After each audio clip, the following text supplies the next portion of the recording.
नमस्कार। आइए आपको आज ले चलते हैं एक नए सफ़र की ओर। और ये नया सफ़र है मध्य प्रदेश के ओरछा का। ओरछा का नाम आपने शायद सुना होगा। ओरछा मध्य प्रदेश की एक बहुत ही खूबसूरत जगह है। कहने को वो जिला मुख्यालय नहीं है, उसका जिला मुख्यालय निवाड़ी में है, लेकिन ओरछा अपनी प्राकृतिक संपदा के लिए जाना जाता है, अपनी प्राकृतिक खूबसूरती के लिए जाना जाता है, बेतवा नदी की धारा के लिए जाना जाता है, बेतवा नदी के किनारे पे बसे हुए खूबसूरत जंगलों के लिए जाना जाता है। लेकिन वहाँ एक राम मंदिर भी है, राजा राम मंदिर। वहाँ के राजा माने जाते हैं राम। आमतौर पे राम को अयोध्या से जोड़कर देखते हैं, कहते हैं कि राम का जन्म अयोध्या में हुआ है और अयोध्या में उसको लेकर एक विशाल मंदिर भी बन रहा है।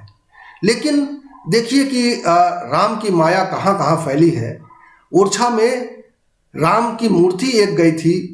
15वीं शताब्दी की एक कहानी है। 15वीं शताब्दी में वहाँ के एक राजा ने अपनी रानी के साथ एक इस तरह का प्रतियोगिता की और उस प्रतियोगिता में पता चलता है कि कौन किसका आराध्य कितना शक्तिशाली है। तो राजा का मत था कि वह कृष्ण में ज़्यादा शक्ति है, जबकि रानी मानती थी कि नहीं, राम में ज़्यादा शक्ति है। और राजा और रानी के बीच में एक द्वंद्व होता है और दोनों जब अयोध्या पहुंचते हैं और राम को वहां तलाशने की कोशिश करते हैं और जब तलाश पूरी नहीं होती है तो रानी हताश हो जाती हैं और वो लौटना नहीं चाहती हैं। वो सरजू नदी में छलांग लगा देती हैं। रानी जब छलांग लगा देती हैं सरजू नदी में, तब पूरा माहौल बदल जाता है। राजा एकदम से सकते में आ जाते हैं और पूरी वहाँ जो उनका दल बल जो सेना गई हुई थी वो सब बिल्कुल सकते में आ जाते हैं। लेकिन थोड़ी ही देर बाद रानी सरजू नदी के बाहर प्रकट होती हैं और एक राम जी के बाल रूप मूर्ति के साथ प्रकट होती हैं। और फिर ऐसी कहानी आई है सामने कि उस बाल रूप राम की मूर्ति को लेकर रानी की यात्रा शुरू होती है अपने मूल स्थान पे यानी ओरछा की ओर। और वो कैसे वो यात्रा होती है, उसकी क्या शर्तें थी और कैसे वो यात्रा पूरी होती है और कैसे उस राम मंदिर का वहाँ निर्माण जब चल रहा था, उस राम मंदिर के बजाय महल में, बल्कि महल के किचन में राम जी की वो मूर्ति रखी जाती है और वहीं आज भी वो मूर्ति रखी हुई है और वहाँ पे लोग दर्शन करने जाते हैं। और अब वो राम दरबार के रूप में वहाँ पे प्रख्यात है, विख्यात है। सभी लोग उससे इसी रूप में जानते हैं। तो उसकी एक बड़ी बहुत ही रोचक कहानी है। उस कहानी के बारे में आपको बताऊंगा। मैंने हाल में जुबली टीवी के लिए वहाँ से लाइव किया था। उस लाइव को दिखाते हुए आपको उसकी कहानी के पूरी जानकारी दूंगा। और वहाँ जो एक सज्जन मुझे मिले जो उस मंदिर की तमाम इतिहास को समझते जानते थे, वहाँ उनका परिवार काफ़ी लंबे समय से, कई पीढ़ियों से बसा हुआ है। मैंने उस आदमी को ढूंढ निकाला और उनसे बातचीत के आधार पर जो कहानी सामने आई है बहुत ही रोचक है और मुझे लगता है कि आपको उसमें रुचि आएगी। और उस कहानी को सुनाऊंगा। और आपको मैं बता दूं कि ओरछा जो मैंने बताया कि उसकी एक प्राकृतिक खूबसूरती भी लोगों को आकर्षित करती है। वहाँ पे अब राम मंदिर होने के कारण और प्राकृतिक स्थल होने के कारण बेतवा नदी की एक जो निर्मल धारा, स्वच्छ धारा वहाँ दिखाई देती है और मंदिर भी है, किले भी हैं वहाँ पे।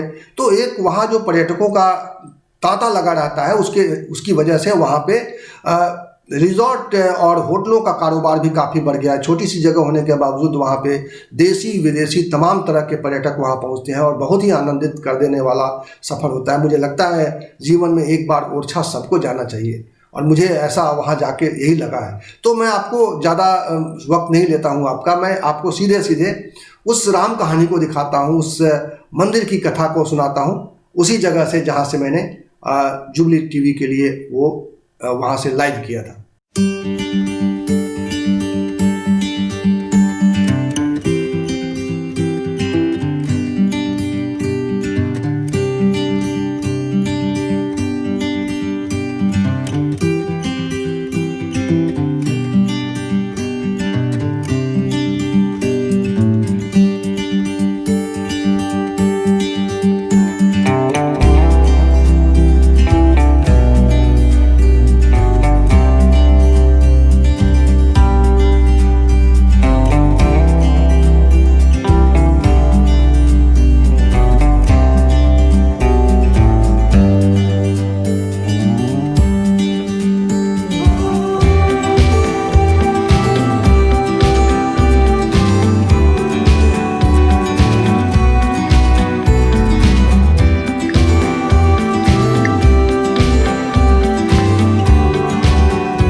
भवेश चंद्र और आप देख रहे हैं जुबली टीवी पर लाइव राम राजा के दर्शन करा रहा हूं मैं इस वक्त आपको ओरछा से। ओरछा मध्य प्रदेश और उत्तर प्रदेश की सीमा पे है, झांसी से बहुत करीब है, करीब 15 किलोमीटर दूर मैं यहाँ पहुंचा हूँ और आपके लिए बहुत जरूरी होगा इसके इतिहास को समझना, क्योंकि ओरछा जो एक प्राकृतिक स्थल होने के नाते यहाँ पे इम्पोर्टेंस है। यहाँ बहुत सारे लोग आते हैं। आप इस मंदिर को देख रहे होंगे, ये ऐसा मंदिर है जिसमें आस्था भी है और इसमें शक्ति भी है। शक्ति आप इस रूप में भी देख सकते हैं कि किसी भी मंदिर में शायद ही आपने कोई तोप देखा होगा उसके मुहाने पे, उसके किनारे पे, उसके गेट के पास में। और ये तोप जो है इस मंदिर को खास बनाता है। इसकी जो कलाकृति है, इसका जो भवन निर्माण कला है, ये इसमें कई तरह का मिश्रण है। आप राजस्थान की कला भी है, बुंदेलखंड की एक अलग संस्कृति जो है उसका भी एक रूप है। और मैं आपको यहाँ खास चीज और बताऊंगा कि यहाँ पे सब कुछ राममय है और राजा राममय है। आप यहाँ दुकान देखेंगे, जब मिठाइयों की दुकान देखें या और भी बाकी चीजों की दुकानें देखें तो आपको जरूर दिखाई देगा कि वहाँ पे राम राजा का एक पहचान जो है हर आदमी उसको लेकर आगे बढ़ना चाहता है। और मैं आपको राम राजा से जुड़े हुए एक ऐसे व्यक्ति से मिलवाना चाहता हूँ, हमारे साथ हैं वो। और आइए मैं आपसे मिलवाता हूँ, विवेक शर्मा हैं जो ये जो मंदिर की ऐतिहासिकता है उससे जुड़े हुए हैं। वह विवेक जी, आप बताइए इस मंदिर की ऐतिहासिकता के बारे में बताइए, क्या है इसका इतिहास?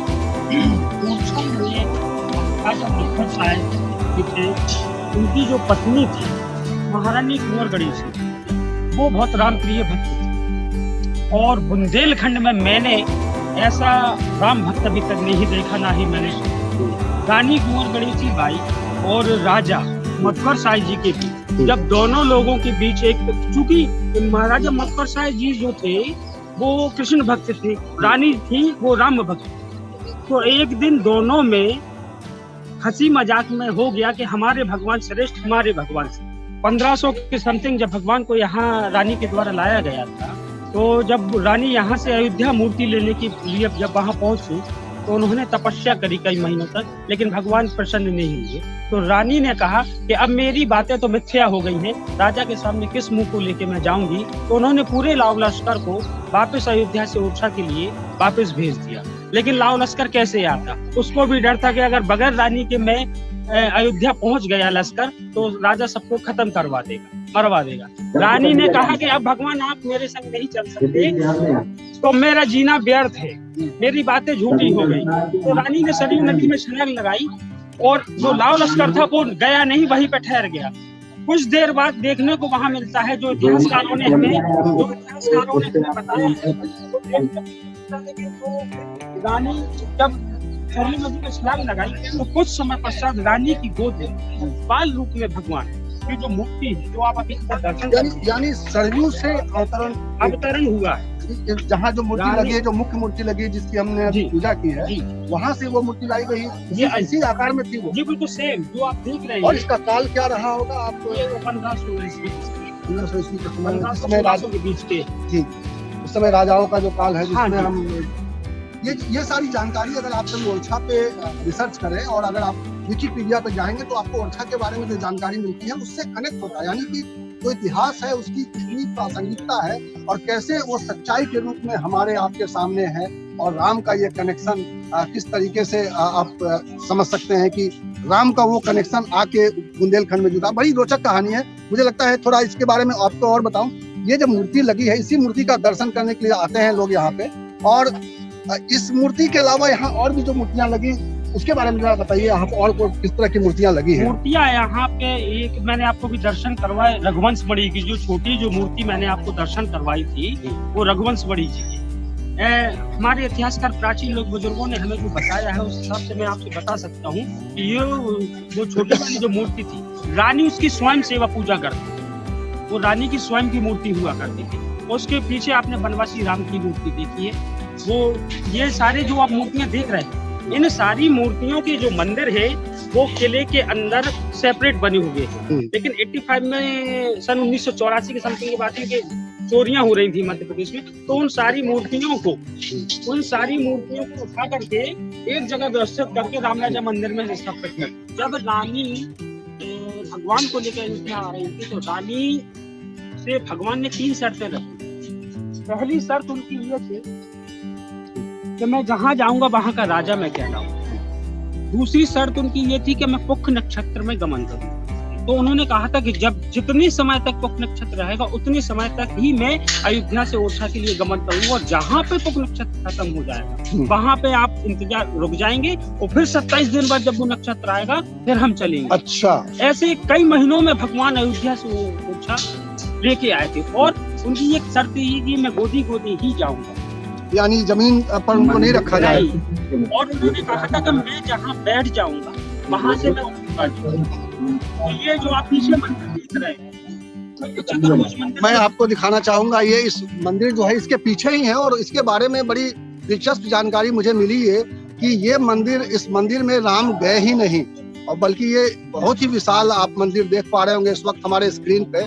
और ये मंदिर, इस पर आप ऊपर भी जाते हैं, लोग यहाँ आने वाले लोग ऊपर भी जाते हैं, ऊपर का भी दर्शन करते हैं। और विवेक जी जो बड़ी दिलचस्प कहानी बता रहे हैं, मैं उस कहानी में मेरी दिलचस्पी बढ़ती जा रही है। मैं उस कहानी को और आगे बढ़ाता हूँ मैं विवेक जी के साथ, क्योंकि बड़ा दिलचस्प है कि राम की यात्रा वहां से अयोध्या से शुरू होती है, और वो राम एक प्रण लेते हैं कि वो उनको जमीन पर नहीं रखा जाएगा।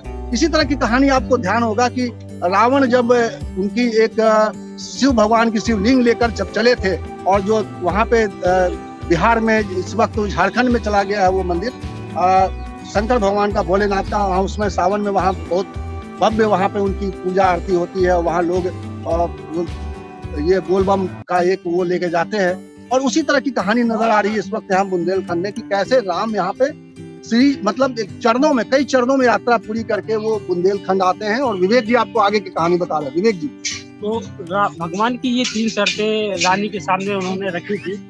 तो एक शर्त ये जो आप मंदिर जैसे अभी आपने देखा, तो कुल कितना समय लगा लगभग ये पहुंचने में यहाँ तक राम जी को? लगभग 1 वर्ष। 1 वर्ष में यहाँ पहुंचे राम?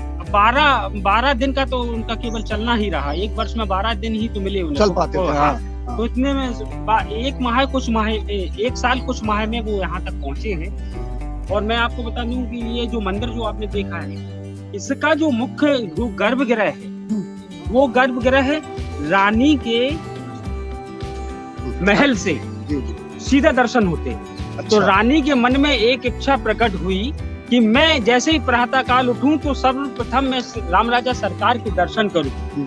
लेकिन भगवान यहाँ राजा के रूप में जब विराजमान होते हैं तो राजा को दूर से नहीं देखा जाता है, ऐसी कथा है। तो अगर आप भगवान राजा से मिलना है तो उसके दरबार में आना पड़ेगा। तो भगवान ने ऐसी लीला रची, उन्होंने पहले ही शर्त में खोल दिया था कि मैं जहाँ बैठ जाऊंगा वहां से उठूंगा नहीं। तो बाल रूप में चूंकि जो मूर्ति आई थी, तो जब रानी लेके आई 1 साल में उनको लेके जब आई, वहाँ पे सीधा वो किचन है, मंदिर जब रानी की किचन करती थी, तो यहाँ लेके आई तो रानी का जो मातृत्व है वो जाग गया कि बाल रूप में है, भगवान को भूख लगाई होगी, वो अपनी शर्त को भूल गई और भगवान को यहाँ पे बैठा दिया।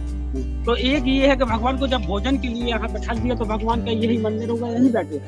ये जो मंदिर है उन्हीं की लीला थी कि वो नहीं चाहते थे कि रानी वहीं से मेरे दर्शन करें, वो यहाँ तक, इसलिए फिर उन्होंने इस मंदिर में बैठना अस्वीकार कर दिया। और ये मंदिर तब से लेकर अच्छा ही है। इसके बाद इसमें चतुर्भुज भगवान की परिसर दिखाते हैं अपने दर्शकों को। हम कोशिश करेंगे कि आपको मंदिर का परिसर दिखाई दे, और मैं इसकी सीढ़ियां आपको दिखाना चाहता हूँ। उस मंदिर की सीढ़ियां जो ये पुराने मंदिर, ये पीछे का मंदिर जो है, जब राम जी यहाँ आए थे उसके पहले का मंदिर हुआ है, मंदिर का निर्माण प्रारंभ कर दिया गया। अच्छा, जब अयोध्या से यात्रा शुरू हुई तो समझ लीजिए कि यहाँ पे राजा और रानी के आदेश से इस तरह का एक भव्य मंदिर का निर्माण जो है, ये इस मंदिर का निर्माण शुरू हुआ। इसकी ये सीढ़ियां हैं। क्या ये मंदिर उस समय मतलब 1 साल में बनाया, इसके बारे में क्या कहानी? इसकी मंदिर की सीधी सिंपल सी कहानी है। भगवान रानी के तो राम जी की स्थापना करना, भगवान आने का विचार बाद में आया, मंदिर का निर्माण तो प्रारंभ हो चुका। लेकिन उनकी ये इच्छा थी कि जो भी मंदिर में आए, जो मूर्ति रखे, उसके मैं सीधा गर्भगृह से दर्शन करूं। इसलिए वो मंदिर पहले से बनना प्रारंभ हो गया था। भगवान आए लेकिन वो यहाँ पे विराजमान नहीं हो सके, क्योंकि भगवान की लीलाएं तो अलौकिक है। वो नहीं चाहते थे कि रानी मेरे वहीं से दर्शन करें, उनको मेरे दरबार में आना ही पड़े। कोई भी भक्त तो राजा के दरबार में तो आना ही पड़ता है। बहुत बढ़िया, ये मंदिर की कहानी आपने सुनी। और इस मंदिर को एक बार आप देख लीजिए कि यहाँ पे किस तरह से सुरक्षा व्यवस्था है। एक नज़ीर इसका भी मैं आपको दिखा रहा हूँ यहाँ पे पूरे मंदिर के परिसर में आप एक अलग भव्यता, एक अलग ऐतिहासिकता का दर्शन होता है आपको। एक आत्मा की जो शुद्धि कहते हैं किसी भी इस तरह के स्थल पर जब जाते हैं जो राम से जुड़ा हुआ हो, क्योंकि राम एक भारत में आस्था और ऐसे विश्वास का प्रतीक हैं। राम जिसको लेकर हर भारतीय के मन में, वो चाहे किसी भी धर्म से जुड़ा हुआ हो, राम के बारे में एक अलग तरह की आस्था, एक अलग तरह का विश्वास, एक अलग तरह का उनके अंदर सोच वो है। और इसी सोच के साथ जो है ये इस मंदिर में हर रोज न जाने कितने सारे लोग आते हैं और राम जी के दर्शन करते हैं। तो ये थी राम राजा की राम कहानी।